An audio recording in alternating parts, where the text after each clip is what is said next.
Hello, everyone. Good morning to everyone. We're waiting for Professor Benvindo to join us in the Zoom room. While he's managing to enter the room, I'd just like to thank everybody for being here today. And I'll just say a few words before Professor Benvindo join us. We've been discussing quite a lot the last few meetings about the interactions between the political system and the rule of law. So I think it's a great opportunity for us to listen to Professor Benvindo today. He's writing a book about the rule of law in Brazil for a collection that is supposed to gather scholars from all around the world to discuss the rule of law in its various implications in different national contexts. And I think so. We'll listen to him in a while, but I think there are a lot of common points between what we discussed about, for instance, Eurasia, the Eurasian space, and the Southeastern Europe and South America in a lot of sense.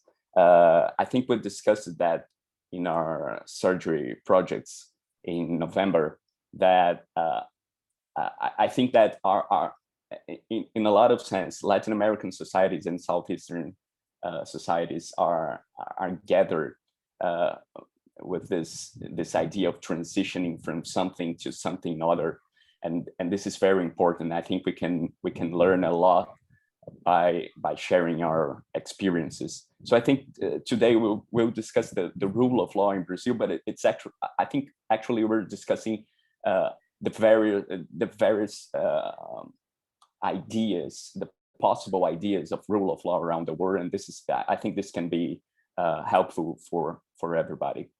I see that Professor Benvindo is here. Okay, hi Juliano. Hi everyone. Can you hear me? Yes. Oh, Thanks, that's great. Yes. I'll just introduce you and give you the floor, okay? Of course. Okay, sure. Okay.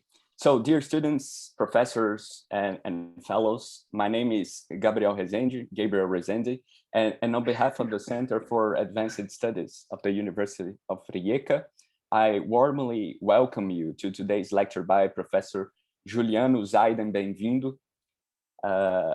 Juliano is professor of constitutional law at the University of Brasília. He has extensively written on the subjects of constitutional law, constitutional theory, constitutional politics, and constitutional history. He has also a large experience in the fields of legal philosophy and philosophy in general, being one of the closest collaborators of the late Professor Miroslav Milovic in Brazil. And since our beloved Professor Miro was so important for many of us in South America and in Southeastern Europe, I propose that our meeting today is held in his memory as well. So everyone, please join me in saluting Professor Benvindo, who will present his forthcoming book, The Rule of Law in Brazil, The Legal Construction of Inequality. I think I'm online. I'm okay. Yeah, okay. First of all, thank you, Gabriel, for inviting me, and of course, everyone from the University of Rijeka. I don't know how to pronounce it correctly. I'm sorry, but it's a great pleasure to be here in such weird times, and even better to discuss something I've been working on for the last couple of years, 2 years and a bit more. The pandemic made my pace a bit less fast than it should, but this is my book, the rule of law in Brazil, the legal construction of inequality.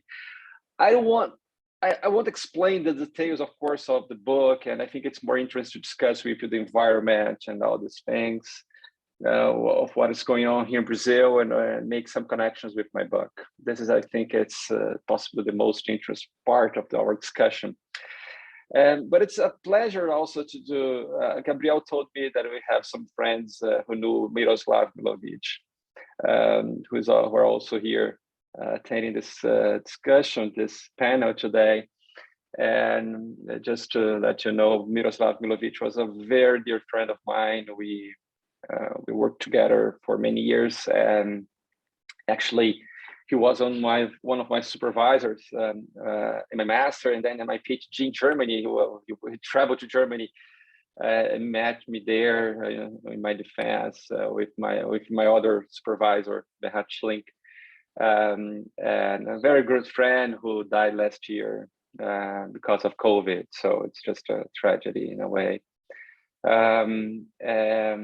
Anyway, let's make it this discussion. But it's good to know that there are people here who knew him. He was a very, very, very, very, very, very important person for me.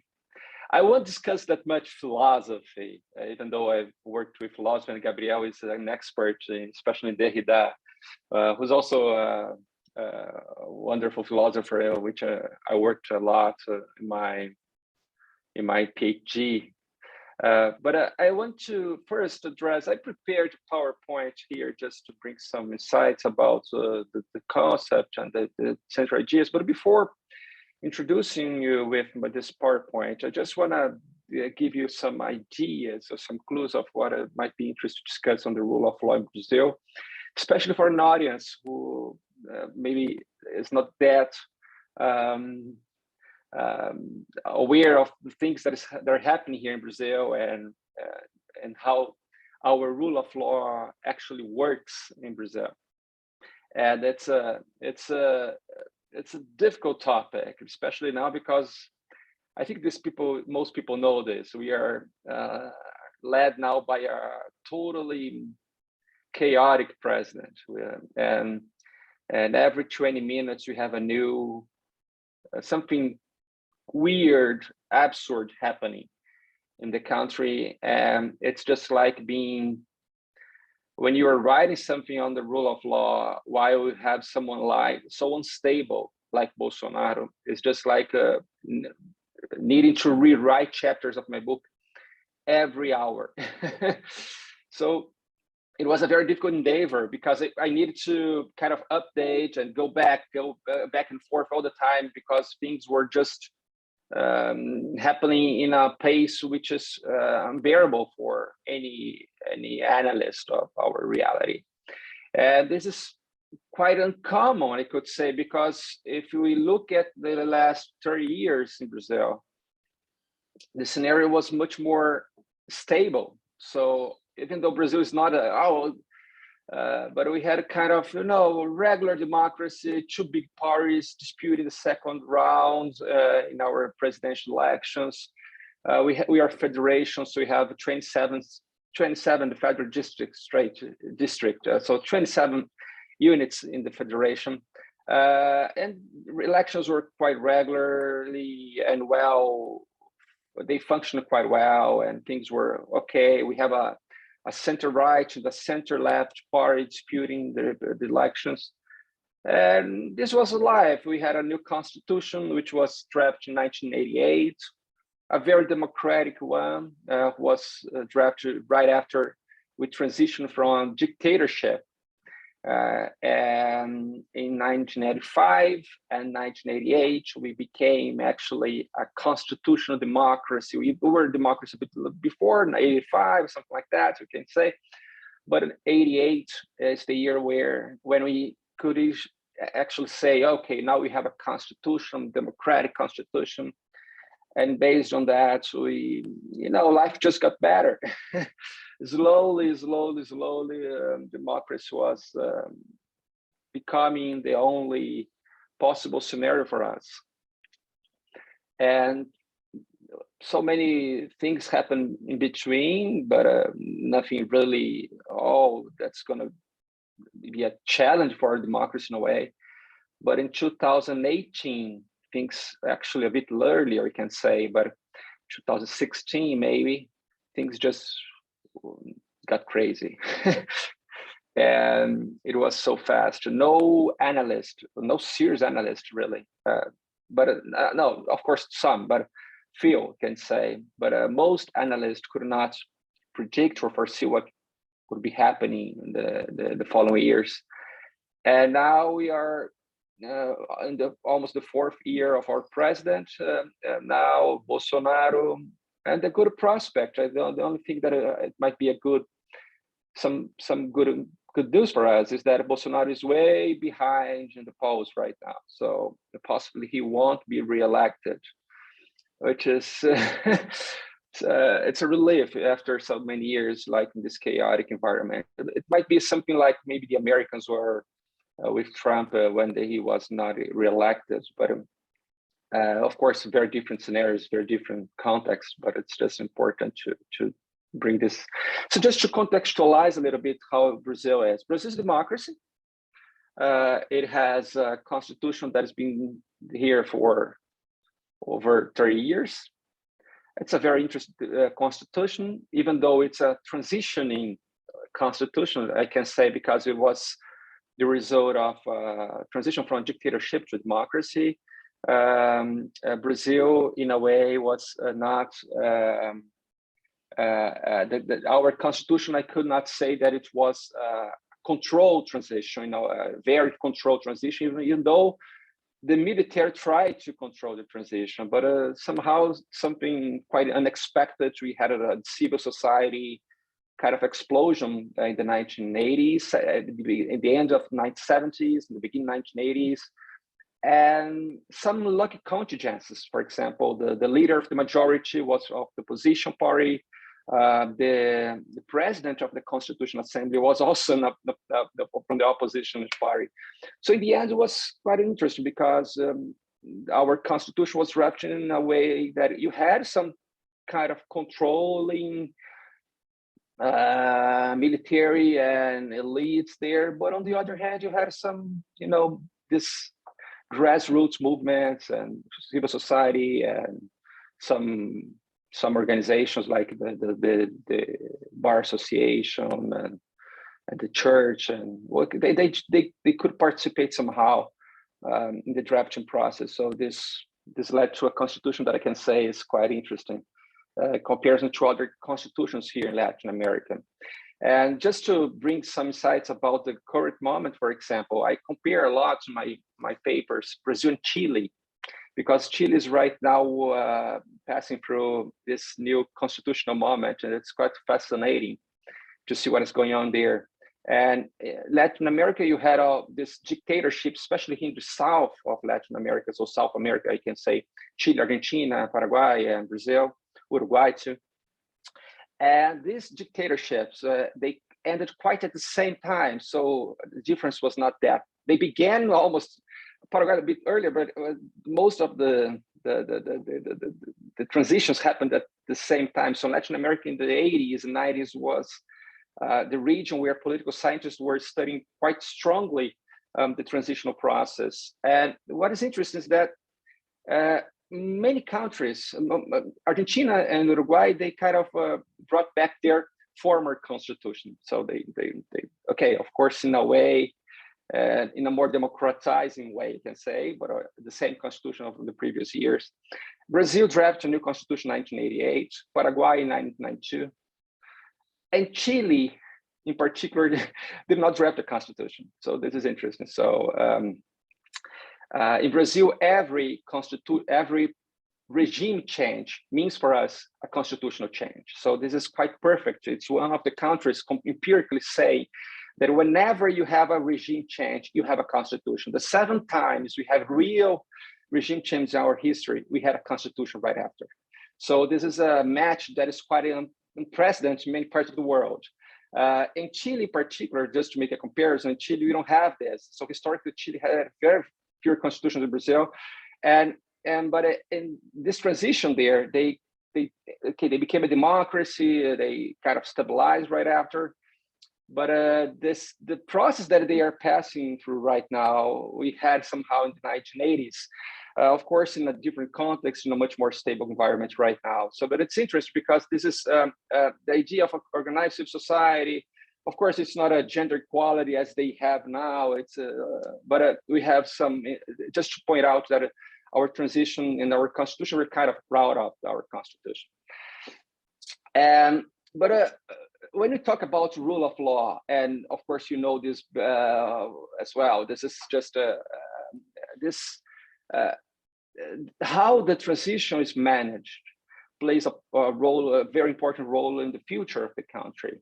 And some specific players in Brazil are very central for what happened next in the country. And when we talk about rule of law, I think the first, and I think one of the key actors and the key players in our transition is the judge, the judiciary. And this is one point that I will stress just in a few minutes, but I think it's important because the judiciary in Brazil, the transition from dictatorship to democracy, they kept quite the same benefits. So they became the judiciary in Brazil is very strong, I can say, in many respects, quite independent comparatively to other countries in Latin America. Brazil has one of the best ranking independence, which is okay, it's a good point, but we have some serious troubles, which I'll talk about later. And some people in the 1980s also mentioned the military. So how the transition and how the military was somehow positioned in this new democratic scenario. And this is quite controversial because especially when we look what is happening right now, it's just quite a shock because the military just kind of came back to the political environment. So this is weird in a way. We were not expecting this based on the previous years in Brazil. So these two players, I think we have to look at. So first is the judiciary, and the second is the military.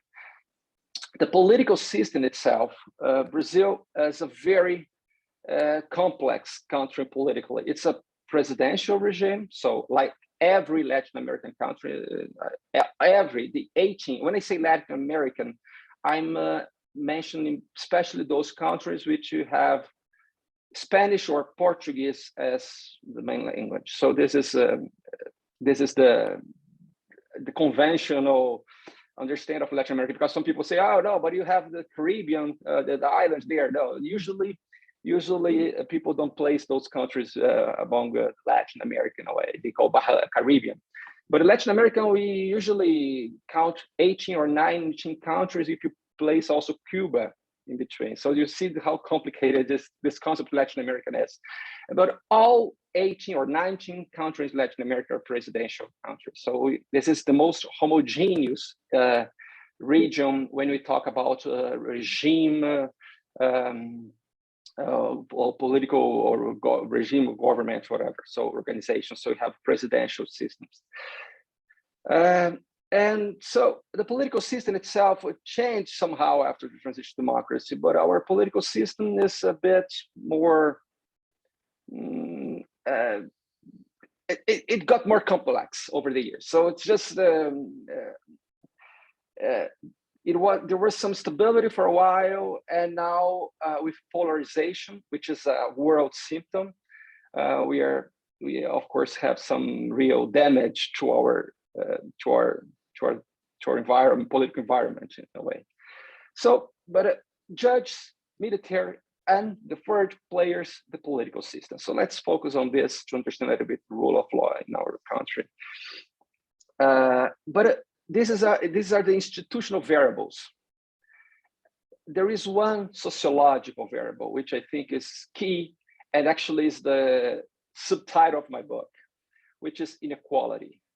And inequality is a very, very, very, very problematic feature of Latin American countries. So if you look at how inequality plays a role in Latin America, it's widespread. So every country in Latin America have possibly the highest rates of inequality in the world. So it's just it's quite a shock. But Brazil is one of the worst in this case. So we have Colombia, Argentina, but Brazil is really bad. So the reality in Brazil is just like you have wonderful, those beautiful beaches in Ipanema, those beautiful neighborhoods, Copacabana, Ipanema, and then just beside in a kind of a mountain there, and you see a favela where poverty is just, there kind of shocking way. So this is Brazil. So we live with this reality very, very closely. And this has not changed. So if we became democracy dictatorship over we have a data from the 1920s.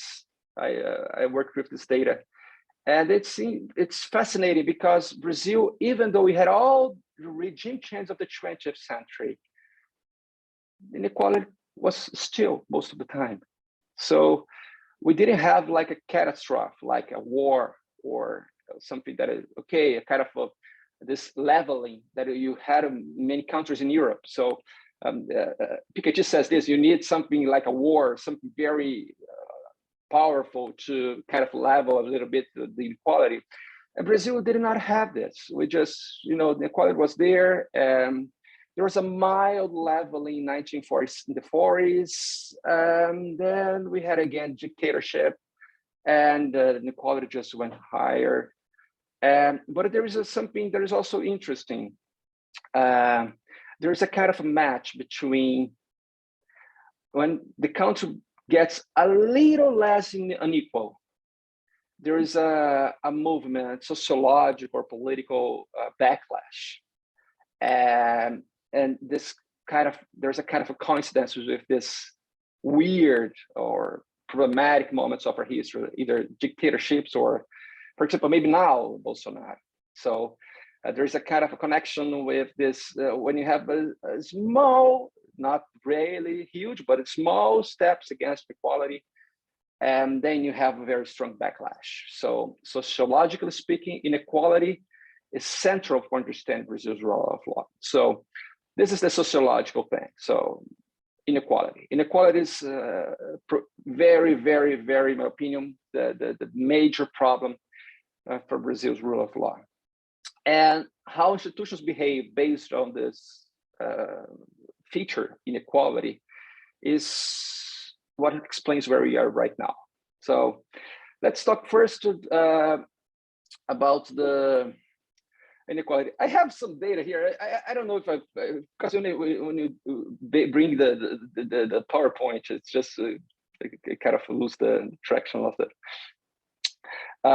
But I have here in my mind. So if you look at Brazil, you're going to see that about 1% or from 9, the data of inequality are shocking. It has not moved quite over the years, so it's always as if 1% has 26. I forgot the data specifically here. Maybe better to bring the data, but but important is it's very unequal, very, very unequal. It's just a bit less unequal, perhaps, than South Africa in the world. And here in Latin America, it's a bit like Colombia or a bit Argentina. Chile is also very unequal, but a little bit less unequal than Brazil. And among the richest countries, it only can compare with the United States. So, but the United States is less unequal than Brazil, but not that much less unequal than Brazil. So this is interesting. So in the institutional environment, how this plays a role in our political environment. First, the judiciary. So I think the first institutional variable here, which I think I should address a bit longer our discussion. The judiciary in Brazil, as I said, it's very independent. Historically, it's one of the, and there's a very fascinating paper by Pérez Lian, who's a wonderful scholar. He compared various countries in Latin America, the judiciary in Latin America, And his conclusions is, one is, okay, independence is a reality, but it's also one of the most stable judiciaries in Latin America. You don't see impeachments of judges. You don't see, it's quite a stable. We had a very, only the military regime, we had the kind of court packing. They raised the number of judges from 11 to 16, and they reverted back to 11 at the end of the dictatorship. But this was the most famous case. During the democracy, we didn't have any kind of court backing. The judiciary just became stronger, stronger, stronger, stronger, stronger. And judges are selected after a very kind of criterious process. I say with this because it's kind of self-reinforcing process. The judges and second-degree judges are usually the ones who organize the selection. So we have like it's kind of Republican process. So you have this a lot of people, lawyers, and kind of study for this. We call concursos. It's a selection process. And after that, they are hired as judges, and they get the best paid jobs in Brazil. So it's just in the public sector. They earn a lot of money compared to other usually legal professions in Brazil. Public legal professions are well paid, are the best paid, and judges are on the top of the list. And so they have autonomy, independence, whatever, and you have like first, second, and you have the superior courts. Among them, you have the Supreme Court. And I want to focus a bit longer on our Supreme Court because it reveals much of our country and actually reveals how our country actually has behaved over the democratic as a democratic institutions or whatever. I can say, in comparison to other constitutional courts in the world, and of course this is controversial, but I've worked with some data based on some other comparative lawyers. Brazil is possibly one of the most, or maybe the top 5 countries where you have the strongest court when you talk about interbranch conflicts. So whenever you have like a political matter or something that may play a very big role in our political system, our Supreme Court intervenes. It's not an issue. Oh no, this is a political issue. This was not in the beginning of our democracy, but it has become so. So whenever you have interbranch conflicts, our Supreme Court is a major player. So it has very impactful decisions on electoral process, on how the political debate is takes place in our Congress. It has suspended the senators or deputies because of some criminal charge or whatever. So when you compare to other courts in the world, it's quite weird because sometimes, of course, it just say, oh, we want, okay, this is not our role. It's just like, of course, there's discretions somehow there, but it's impressive how it's a strong institution for interbranch conflicts comparatively to other countries. But it's also a very dysfunctional court because it judges yearly about 100,000 cases.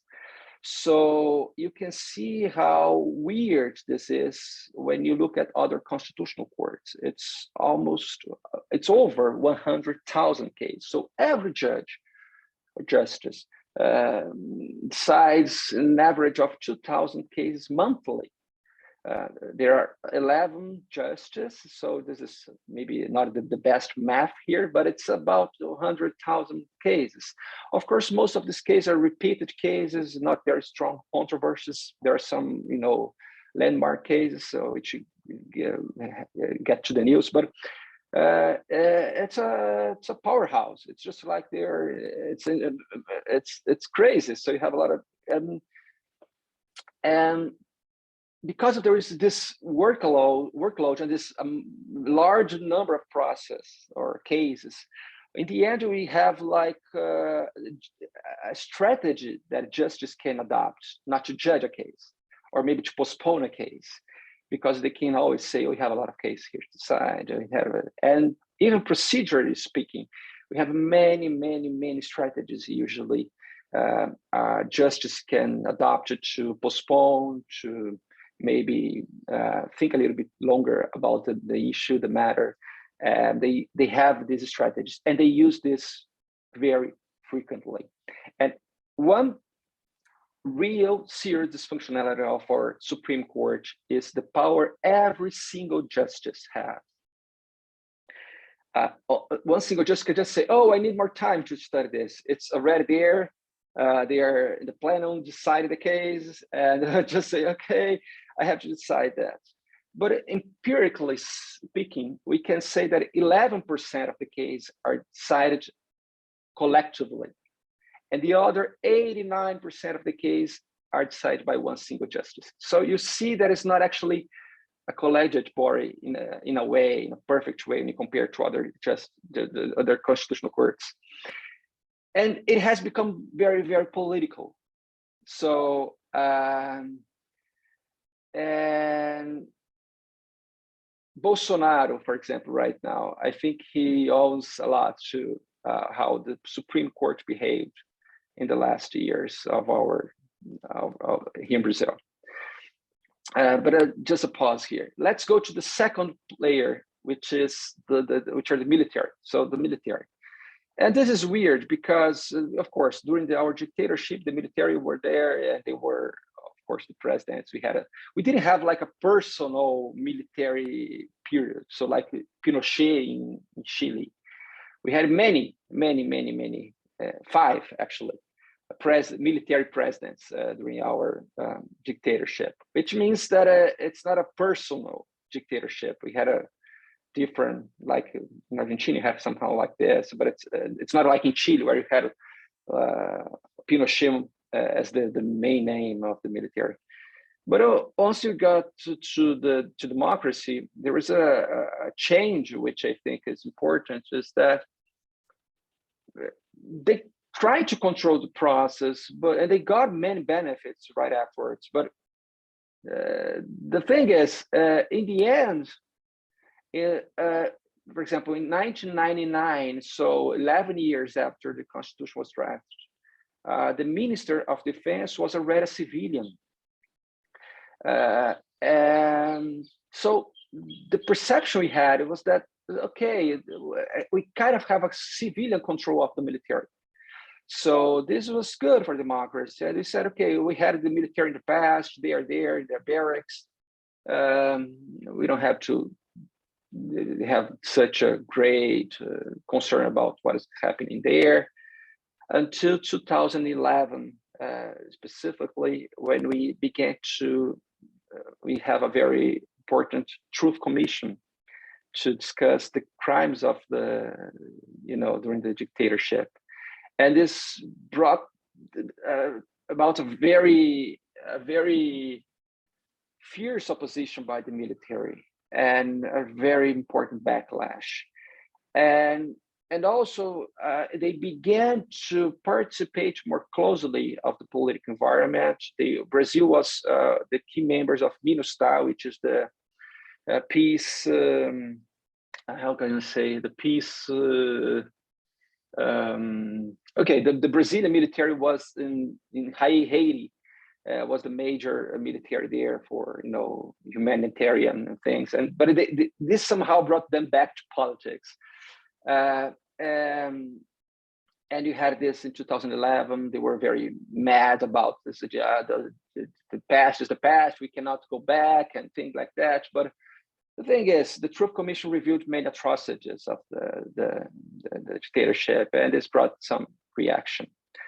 And when you had the impeachment of President Dilma Rousseff in 2016, her vice president, who actually managed to impeach her somehow,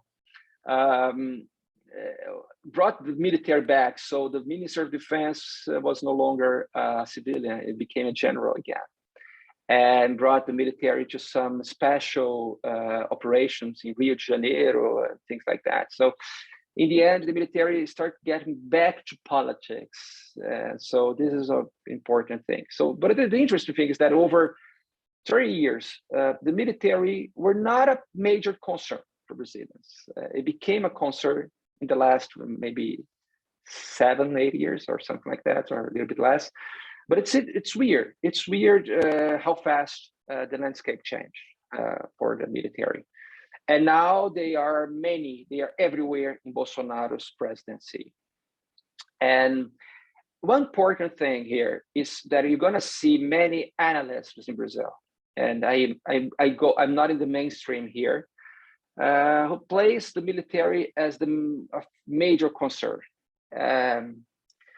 I think it's very problematic, but I don't think the military are the key players anymore longer, even though they are important for Brazil. For Brazil in a bad way, especially now, they are not as strong as they think they are. This is something quite. I have a kind of a dissenting point. A very great friend of mine, Emílio Maia, who's a professor in Minas Gerais, another important university in Brazil, and he wrote a book titled "Constitutional Erosion in Brazil." And we have a WhatsApp group, so some constitutional scholars here, and it's interesting because last year we had this discussion of the military strongly in Brazil, and there was in this WhatsApp group say, calm down, it's not as you think, or something like that, or something like crazy. And because we had like this our Independence Day, and the military and people, oh my gosh, it's going to happen something weird, horrible. They said, no, it won't happen. There's no empirical evidence, in my opinion, that there's any kind of possibility of success of this happening. But it's interesting because it's just like like riding our time, because we get very stressed about what's going on. And in my opinion, there's some kind of overreaction based on these players, and especially based on our past, because we become a democracy just less than maybe 35 years. So we have this memory of our dictatorship. So sometimes we think of our present democracy in a way as if, in an anachronical way, in my opinion, as if military were the military of the 1960s. But it's undeniable that they are much more present in our political environment. But I don't think they are going to be the key players in the near future, even though some compromise will need to be made with the new president to then become the military. But it's important to mention this because this is a controversial point among analysts. There are some who think that military are specialists, and I don't think it is. They just got back. They wanted, some benefits from the state. We were not participating in the political life any longer. They want to get back, and they found a president who kind of have this. Have grown in this military environment, and this has always worked for the military. So they just saw an opportunity, and they just got back in a very easy way. Of course, it's not going to be easy to this, but anyway. But the main actor, so I said the judges, and I'll be back to the judges. The military, I won't discuss that longer, but it's important to mention that there's this disputes among analysts. Some people say, "Oh, the military are very," and I don't place the military as the major player. I place the judiciary, but especially the political environment. The political system in Brazil is important to mention because the political system is where things really happen. So, and Brazil, as I said, is a presidential country. As a presidential country, we have a regime where every president is elected for a 4-year term. So you have elections every 4 years, and the president can be re-elected once, a consecutive re-election. So he can do this once. In our history, every president who tried to get re-elected was re-elected, with the exception of Collor. De Mello was impeached. And that's it. So the other presidents were all reelected. And the interesting thing is that possibly now Bolsonaro won't be. So this is interesting because he was such a chaotic government. And thank God he's gonna, I hope he's gonna be ousted somehow. And we have like this, what is complicated in our environment, political environment? We have over 30 parties, political parties. Brazil is, for this reason, the first or the second most fragmentary political system in the world. So you have so many parties that you don't have an idea of what is that party doing and what it means, what its history. We don't know. It's just like you create a party. Of course, you have some requirements for a party, but it's quite easy, and that's crazy. And it just got many. It's got you got more and more parties over the years. So right now, I think we have 25 parties or something like that in the Chamber of Deputies and 16 parties in the Senate. But overall, you have over 30. So if you look at the states and municipal levels, you're going to see that you have over 30 parties, but you have like, so it's so many. And actually, in Brazil, you have one party that you can say that is a party, which is the PT, Labor's Party, because it's historically was created in the 80s, and it was the presidents of Lula, Dilma Rousseff. They are from Labor's Party, and it has been in our elections in the second round since then. So almost since then. So it is always the center-left party that is disputing the second round in Brazil elections. So this is important, and there is this kind of a stronger identification with the population, and this plays a role. But I can say, and many political scientists say this, it's the only part in Brazil actually. It's because you can have this identification with people, and the other parties you don't have this quite clearly. The agenda, you don't see this, but this one, yes. So it's a mess. It's a mess. It's a political mess. And when you have a stronger polarization, as it happened in Brazil over the last 5 or 6 years, this fragmentation is key to chaos. So you see Bolsonaro, he was elected in a party, a very inexpressive party, which had just 4 deputies in the Chamber of Deputies, which is, well, we have 513 deputies. This party had just 4. And when Bolsonaro was elected, this party went from 4 deputies to 54, 56 in the next legislature. So you see the phenomenon. It became the second biggest party in our Chamber of Deputies. It was one which had just 4, and then it became the second biggest, just behind the Labor's Party, which is still one of the biggest parties in Brazil. So it's impressive. So what happened there, so WhatsApp, fake news, all the strategies everyone knows right now, how information war. So we had this in Brazil's elections. And this is, and this system is just got more, as a fragmentary system, it doesn't work at all. It could work somehow, even if a bit, even very fragmented in the past. The political system, the presidents could manage and kind of control, or not control, but actually dialogue better with Congress.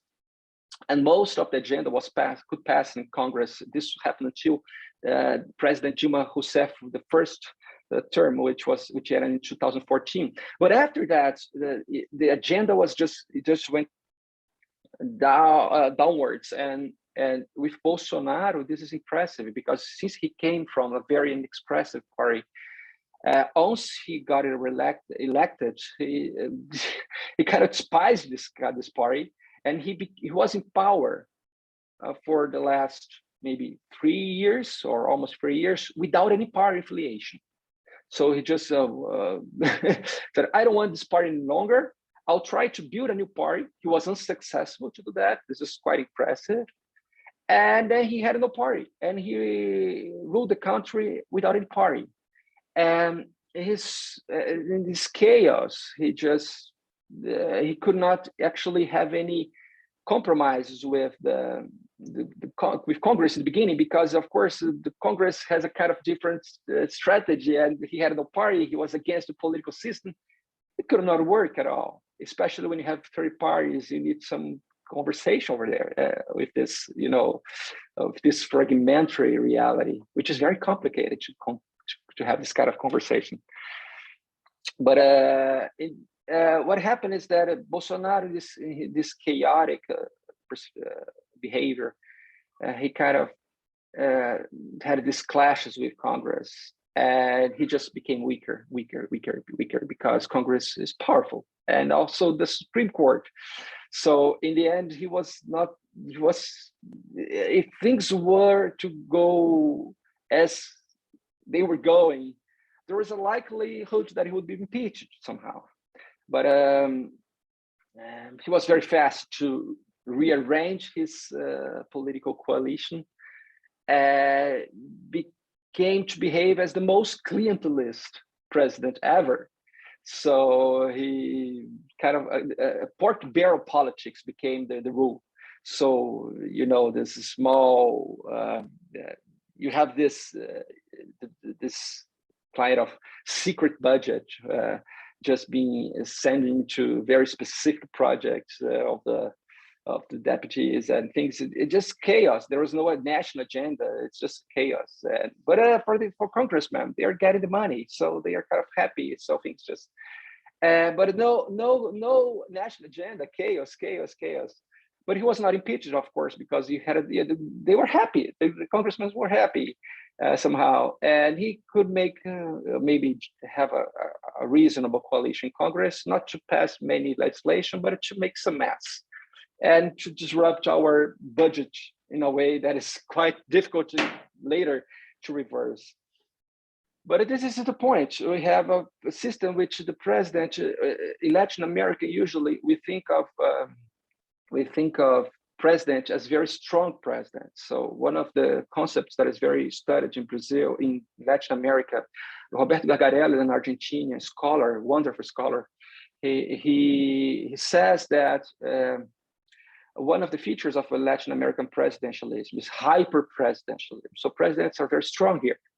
So when we compare presidents in the region, you see that they have usually more powers than what you have in the US, institutionally speaking. So they have more initiative for legislation. They have more emergency decrees or powers, provisional decrees, whatever. So they have more, they have some leverage in this negotiation with Congress.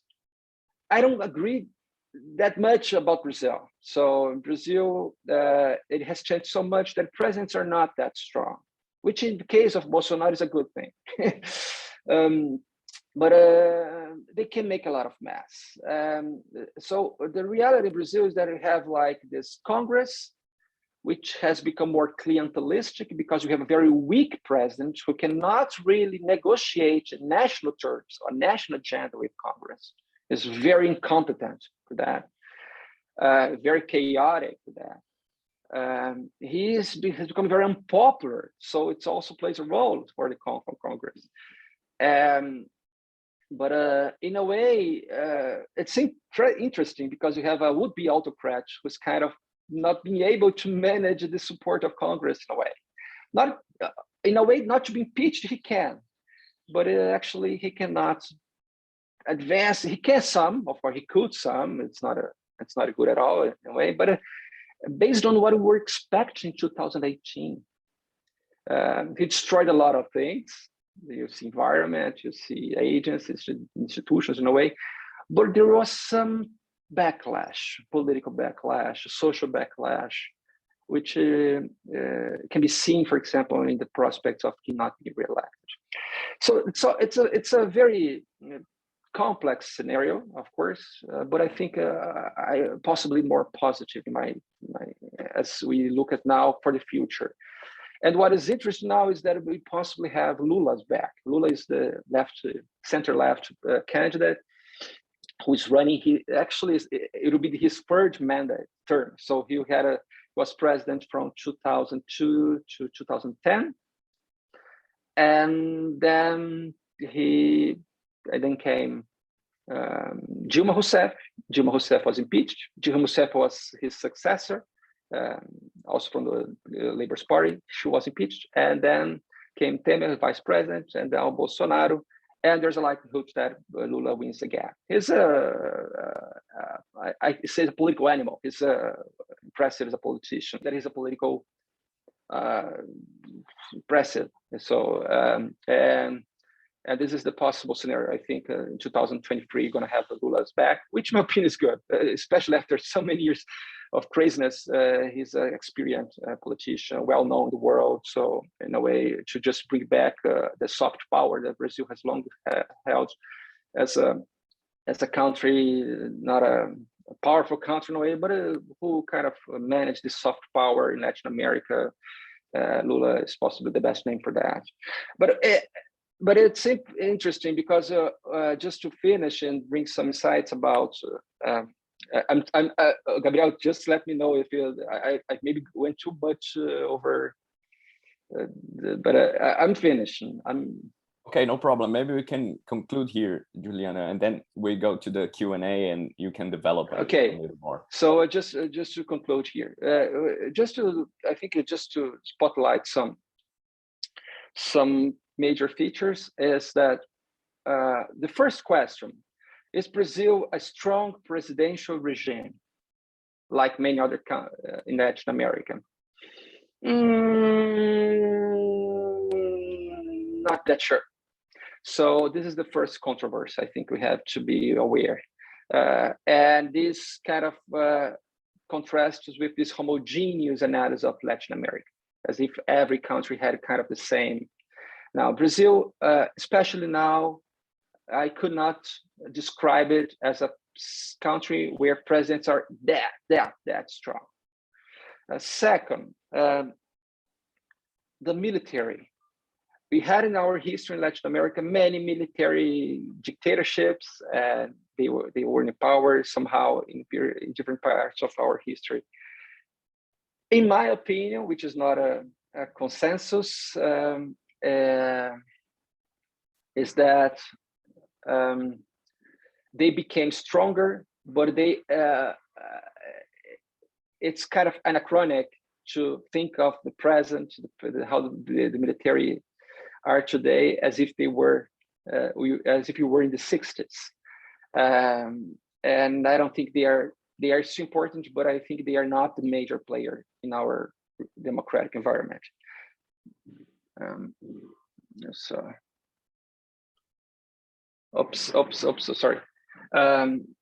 And finally, the judiciary, which I think is an important player here. It was beneath some of these crazy movements, the impeachment, and, we had this Lava Jato scandal, car wash, which was one of the causes for impeaching Dilma Rousseff and all the craziness we are living in. But the Supreme Court was a player during this period. But lately, it kind of reversed course, and he decided that the judge presiding over the car wash investigation was suspect. He behaved biased, especially towards Lula, which is an important thing. So, and actually, he was very partial. This is undeniable. Sergio Moro is the judge. He then became Bolsonaro's Minister of Justice, and now he's running for president. So you just see how politically involved Sergio Moro, the judge who was presiding over the car wash investigation, was. So this is also important because how politicized our judiciary has become. Now there's some movement that maybe we went too far. Maybe should have some restraint. So this is interesting too. So just to conclude, based on these actors, and also we see crises are a common feature, especially in a very unequal country like ours, like Brazil. But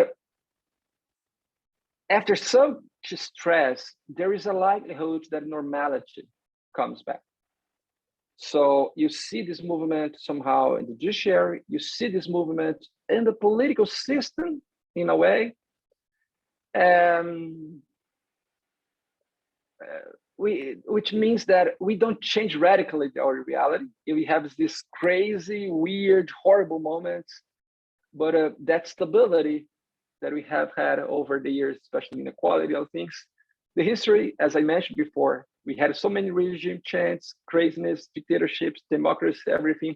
But socially speaking, we of course got better. The welfare in Brazil is much better compared to other years, but the inequalities, particularly in monetary, when you speak not the welfare, because well-being is something you cannot really measure.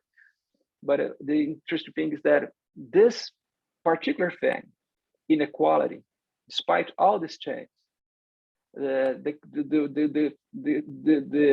funny thing, funny is not actually the word, but is that in the end, it looks like we'll be keeping the same in a way. Still very unequal, a little bit of normality, some stability, and let's see what's going to happen. But it's interesting because this is Brazil, crazy in a way, but in the end, what matters is how to keep untouched this reality that has been so based on equality over different threads of our history. And that's it. Thank you again for inviting me. I'm of course open for a Q&A, and I think I talked too much. I just got crazy, too many things. And Gabriel and everyone, thank you very much. Thank you, Juliano. Thank you very much. We can see that you're very passionate about the subject, and it's a good thing, I guess. Maybe there's already some questions in the audience. If anyone wants to ask a question or comment, please just raise your hands or just communicate somehow here. Okay, I can see. Holger, please. Good morning. Thanks. Hi, Gabriel. And thank you for the interesting talk. Can you hear me? Yes. Okay. I am a political philosopher from Estonia, so I have a little superficial knowledge about Brazilian constitutional and other developments. So thank you for all that. I have two questions. One is, what would be the arguments to predict that Brazil will be worse in the next 5 or 10 years? Because your talk was very optimistic. I mean, the conclusion was optimistic for these and these arguments about the military not being that big of a threat, the judiciary being stable, and so on. What would be the counter arguments, the strongest arguments about predicting that things will get worse? That's the first question. And the second is that you seem happy about things, as you said, going back to normal and things being stable, which is understandable, and it a little bit like contradictory about all this dictatorship from democracy, social change. But so it's good that things are stable. But on the other hand, and Lula coming back, but is Lula and is this stability and back to normalcy going to handle, you know, climate change, pandemic, World War III, and all of the other misinformation and all of these new problems? So yeah, is this back to normalcy and stability going to, how is it going to respond to that? Would be my second very superficial, or like I have little background knowledge question. Thank you. Go ahead, Juliano. Thank you. This is a very, it's when I wrote my book and I was talking to the editors and when they invited me to write the book, this book is part of a Hart series on the rule of law. So there are going to be books on different countries in the world. So I wrote on Brazil. I know there's already one in the US, and there's one that is almost finished in Russia. This is I cannot. I just can manage how the authors of the Russian book. It's just, this is a very interesting example of how difficult it is to write on the rule of law, and the history is just going so rapidly. I was talking yesterday to the editors who are based on Australia, and I just said, oh my gosh, the Russian authors, they are too, I forgot their names, but I said, oh my gosh, this is crazy. They possibly have already written most of the book. And of course, they're going to have to just pause and let me go back. There's I need to review it further. And when I was writing on Brazil, I had, of course, it's not the same. The variables in the case of Russia are much more pronounced, but it's just an example how difficult it is. Of course, if you look at the 8th chapter, the last chapter of the book, is actually like foreseeing the future. And what happens there is that I don't know what's going to happen, and we're going to have elections in October.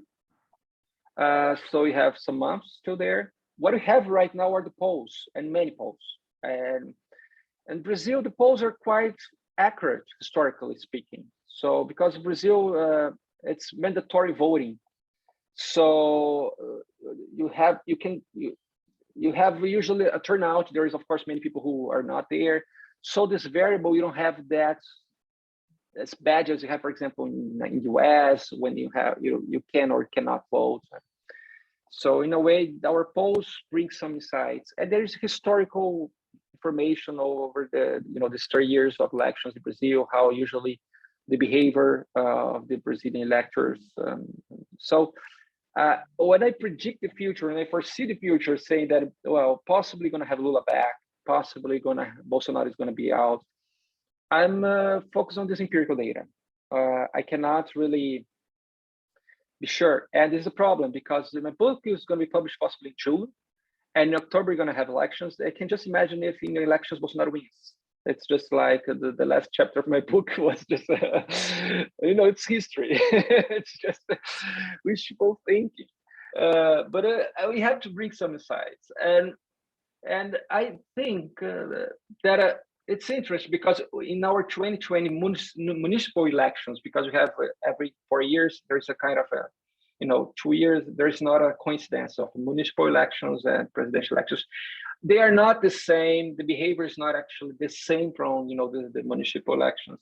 But there were some signs already that we were going back to normalcy our political environment, and all the political scientists are also mentioned that the odds are that it's going to be back. So it's especially the second question, why I think Lula and possibly this, it's just facts based on this empirical data. The problem is many analysts didn't predict that Bolsonaro could win in 2018. So there is a variable here that is just we can be really begotten by a new phenomenon, Telegram, WhatsApp again, and our superior electoral court cannot manage this, fake news. So there's something we are not that sure. It won't be a normal election. It's going to be a very, very violent election. But the good thing is that there would be no better candidate to challenge Bolsonaro than Lula, because Lula is also very, very popular. So if you were like another figure, someone, okay, interesting, whatever, but not as a strong politician, and like it would be much more complicated. Lula is really, like a very experienced, he knows how to reach the people. So he's just like two charismatic politicians, very charismatic politician. So in this way, I think Lula is going to win, but it's not a sure. And the first question, whether I think it, based on this history, whether it's a good sign or it's whatever happens, if Bolsonaro is not in power, it's already wonderful. This is the reality. And so of course it won't be, it's not that we are going back to normalcy in a way that Lula is going to have many challenges. So the political environment changed radically. It became much more clientelist during these years, Bolsonaro's years. And he'll have many difficulties, and but he's a negotiator. He's good at compromise, and sometimes people don't like how he does this, especially the left, say, because for example, his the candidate for vice president is someone who disputed with in the last elections. He was from the center-right party, a very Catholic, very conservative politician, and he invited him as his vice president. So just to show how he's good at compromise. And we need someone like this right now, just like someone who can kind of rearrange the political system in a way that can bring back some rationality, because you're not living in a rational world. It's just, you see, for example, we have in Brazil, just a very recent example. Brazil is famous somehow as exerting this kind of soft power, and our diplomacy is well known. It's very prepared, so historically, Brazil is quite good at diplomacy. And this Russian war on Ukraine, and you see how weird it is, because our diplomacy in the UN is actually kind of managing up. Okay, this is not acceptable. This is so worried. So he's going together with the majority, and But Bolsonaro is crazy here, saying what's up, Russia, Putin, and things. It just kind of defending him. So it's just this, what's going on? Because you have the diplomacy, which is part of the government, saying something, and you have a president who's actually saying the opposite. So, and this is chaos. So this chaos, and people say, what's going on? And people in the Ukrainian ambassador say, well, what is this? What's happening in Brazil? Because the president says something. He just went to meet Putin 1 week before the war started. So it's weird. So in a way, you say you have this, and this is the government. You have some, some experience, the diplomacy, and you have this. But the perspective is actually it's kind of, you get tired of someone like this. You had the pandemic. It was a nightmare because Bolsonaro could not. It was just like, oh, vaccine, no vaccine, whatever. So.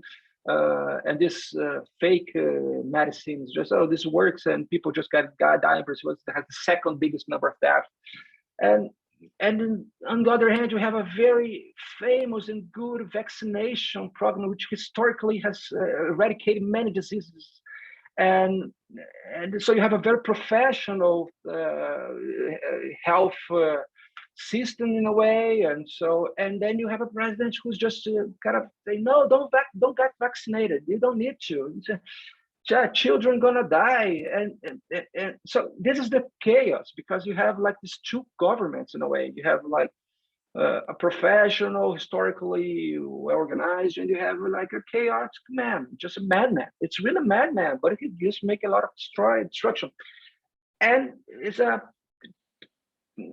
kind of perversity, because actually he's just like, he loves that. This is the thing. He just like everything, war, disease. It's a nightmare. So when we compare, just to bring in comparison, some people usually compare him with Trump and also with Orban, Putin, and these autocrats in the world. I have some difficulty in doing this. Of course, he has these connections, but Bolsonaro is just like a totally nonsense. It's a total nonsense in many respects. Sometimes he looks more like Trump, this crazy tweeters and KNO and things like that. But sometimes it's just so stupid. And there's some method there. There's some people, and we live in this chaos.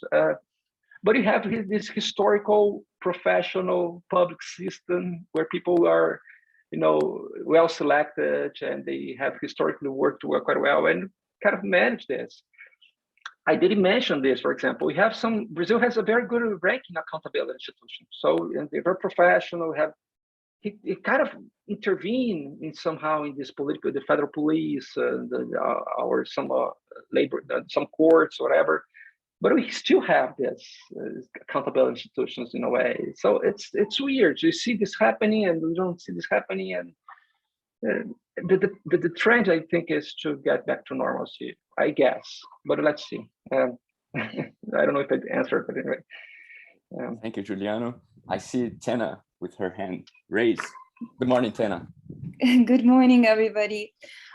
Thank you very much for the interesting talk. So I had two questions, but you just answered the second one.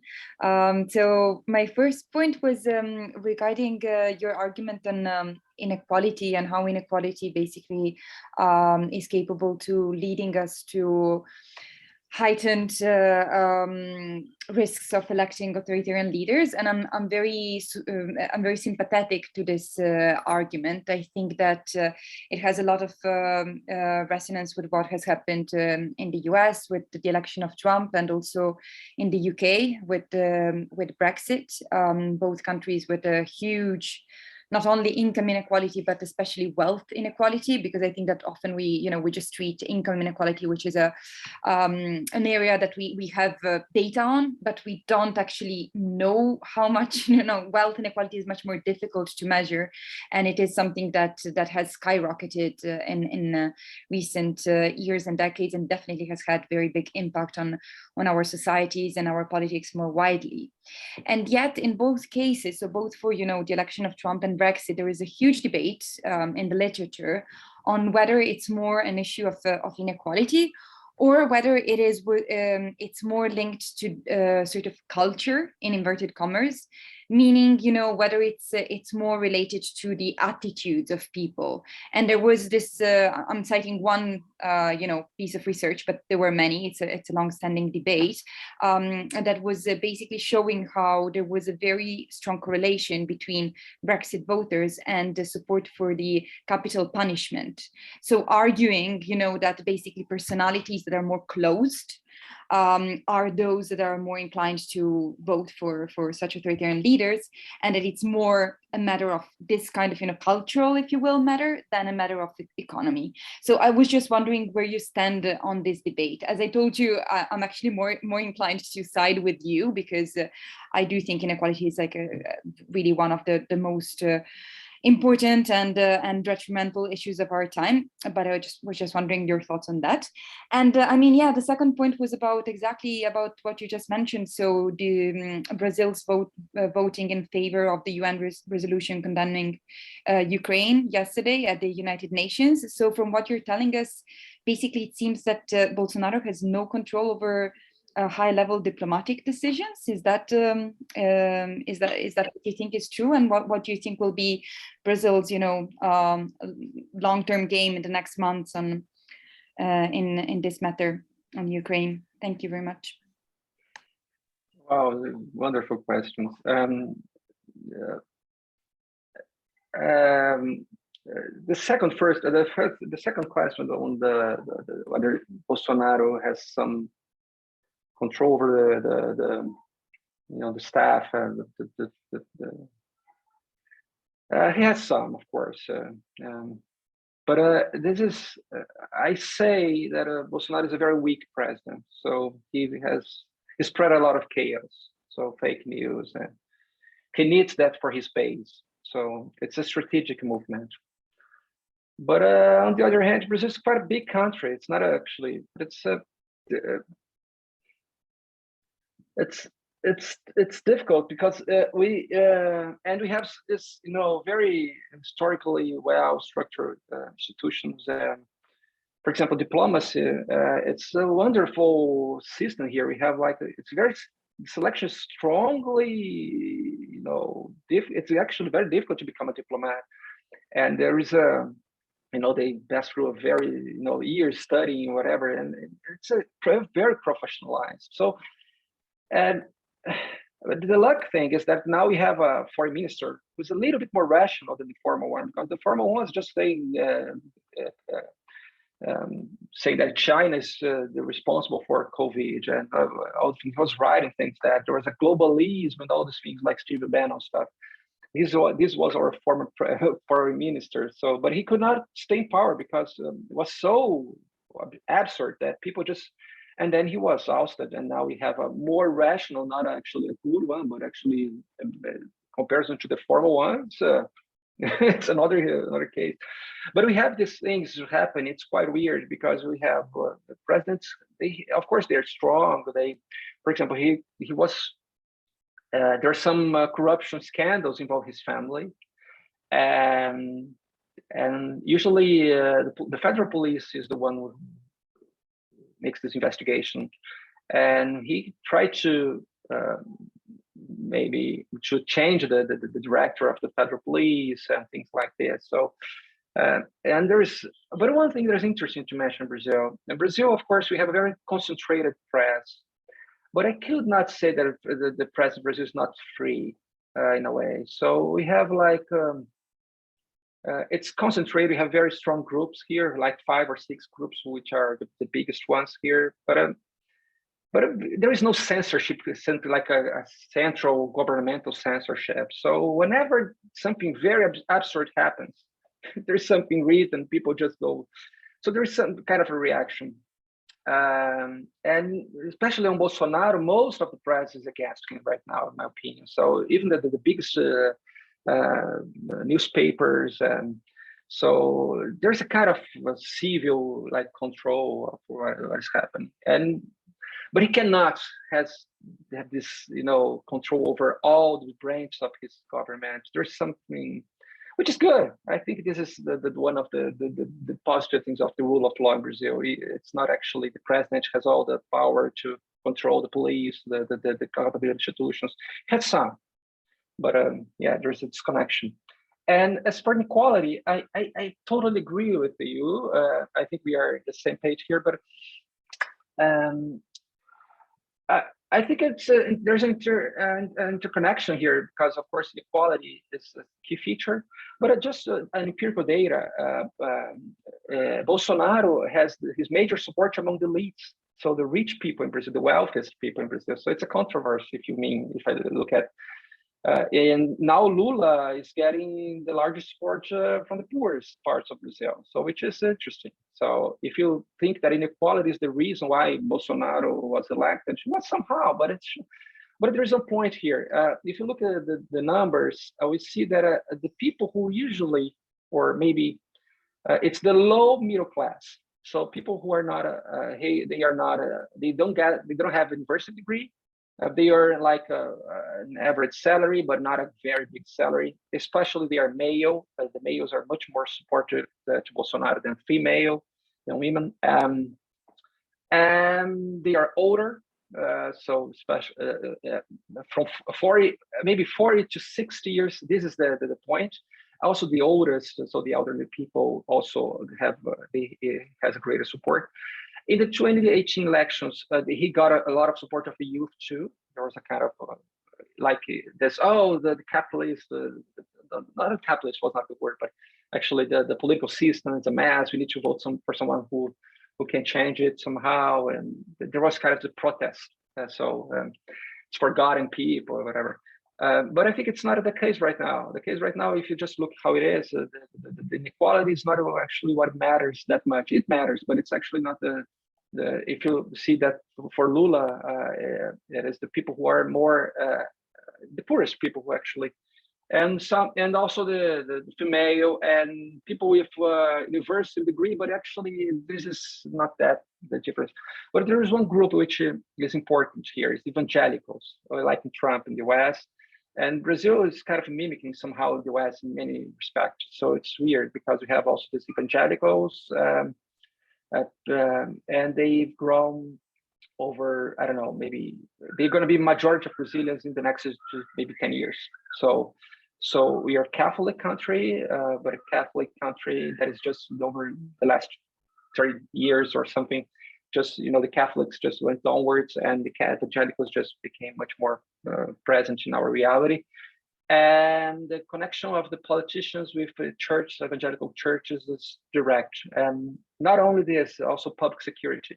So these two groups, the public security groups, so like former police officers and people who are working on the security, like a security officers or whatever, and also evangelicals. They are today most of the, I don't say most, but a very strong part of. They are a large number of the politicians, and they play a role. So. But it's not actually that you have like a pastor there saying, okay, let's vote for someone, let's vote for someone, people are gonna follow him. But there's an intimate connection. Interesting is that Lula is getting back some of this evangelical support. But in Brazil, you cannot be elected for president without their support. This is true, which means that, for example, you cannot discuss abortion any longer, politically speaking. You need basically to expect from a decision of the Supreme Court, which has become more conservative over the years. We don't see this movement like in Colombia a few days ago, or Argentina, even Mexico. We don't see this happen in Brazil because, especially first, Brazil has just 15% of female in Congress. So it's one of the lowest. Numbers of female congressperson in the world, which means it's also very conservative in many respects, and we don't see this kind of discussions. And Bolsonaro just take advantage of the situation. So it's more like a conservative cultural wars, and he's good at it. He's very good at it. So just like spreading fake news, it's just surreal. Anyway, and he persuades people who actually are very well prepared. Well, it's weird. It's just like you say, oh, come on, guys, how can you believe something like that? It's just so unbelievable. And that's a cultural wars. Thank you, Juliano, for this answer. Does anybody else have any questions? Let's see.